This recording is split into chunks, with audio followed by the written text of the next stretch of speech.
నిమిషప్రియ ఉరిశిక్ష అధికారికంగా రద్దు అయిందని India grand Mufti Kanthapuram AP అబుబక్కర్ ముస్లియర్ కార్యాలయం ప్రకటించింది.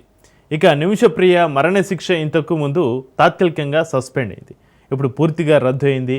యెమెన్ రాజధాని సానాలో జరిగిన ఉన్నత స్థాయి సమావేశంలో ఈ నిర్ణయం తీసుకున్నారు అని గ్రాండ్ ముఫ్తీ కార్యాలయం ఒక ప్రకటన విడుదల చేస్తుంది. అయితే యెమెన్ ప్రభుత్వం నుంచి అధికారిక రాతపూర్వక నిర్ధారణ ఇంకా అందలేదని కార్యాలయం స్పష్టం చేసింది. అయితే ప్రకటనను భారత ప్రభుత్వం ఈ వార్తలను ఖండించింది. బాధితుడి కుటుంబం నుంచి పూర్తి ఏకాభిప్రాయం లభించకపోవడమే ఇందుకు కారణమని కూడా తెలుస్తోంది. ఇక కేరళలోని పలక్కడ్ జిల్లాకు చెందిన 38 ఏళ్ల నర్సు నిమిషప్రియ మెరుగైన ఉపాధి కోసం 2008లో యెమెన్కు వెళ్లారు. అక్కడ ఆమె సొంత క్లినిక్ ప్రారంభించేందుకు యెమెన్కు చెందిన వ్యాపారవేత్త తలాల్ అబ్దో మహదీతో భాగస్వామ్యం కుదుర్చుకున్నారు. అయితే ఈ భాగస్వామ్యం కాలక్రమేణా వివాదాస్పదంగా మారింది. మహదీ తన పాస్పోర్ట్ను జప్తు చేశారని, తనను దారుణంగా హింసించారని, క్లినిక్ ఆదాయాన్ని దుర్వినియోగం చేశారని నిమిష ఆరోపించారు.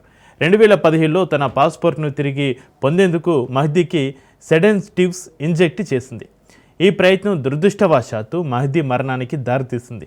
ఆ తర్వాత ఆమె ఆయన శరీరాన్ని ముక్కలు ముక్కలుగా చేసి water ట్యాంకులో పడివేసింది.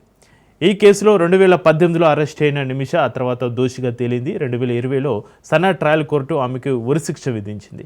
2023లో Yemen supreme judicial council ఆమె అప్పీల్ను తిరస్కరించింది.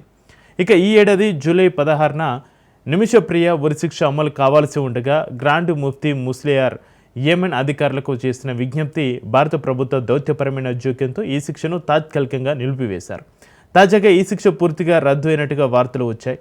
యెమెన్ కార్యకర్త సర్హాన్ షంసన్ ఆల్ విస్వాబీ కూడా ఫేస్బుక్ పోస్ట్లో ఈ శిక్ష రద్దు అయిందని, నిమిష ఇప్పుడు జీవిత ఖైదు లేదా బ్లడ్ మనీ అంటే బాధితుడి కుటుంబానికి నష్టపరిహారం చెల్లింపు ద్వారా విడుదలయ్యే అవకాశం ఉందని పేర్కొన్నాడు. కానీ ఈ వార్తలను భారత ప్రభుత్వం ఖండించింది. హత్య కేసులో దోషిగా తేలిన కేరళ నర్సు నిమిషప్రియ ఉరిశిక్ష రద్దయిందంటూ వస్తున్న వార్తను భారత ప్రభుత్వం తీవ్రంగా ఖండించింది.